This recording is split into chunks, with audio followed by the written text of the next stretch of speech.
Welcome back to my channel. Today, I'm excited to share a fantastic DIY hack that will transform the way your home smells, using simple ingredients straight from your kitchen. Introducing Stovetop Simmering. This method is a game changer for anyone wanting to create a warm and inviting atmosphere without spending a fortune on candles or air fresheners.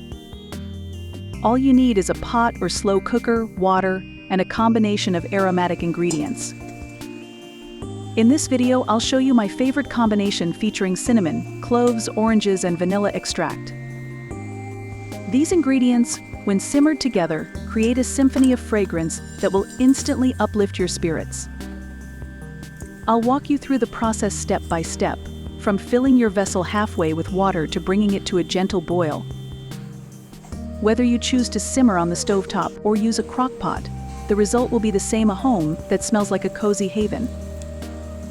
And the best part, stovetop simmering requires minimal effort and can be left unattended once it's brought to a simmer, allowing you to go about your day while your home is transformed into a fragrant paradise. So, if you're ready to elevate your home's scent game and impress your guests with your DIY home fragrance skills, then this video is for you. Don't forget to give this video a thumbs up if you found it helpful, and be sure to subscribe to my channel for more tips, tricks, and DIY inspiration. Thanks for watching, and happy simmering!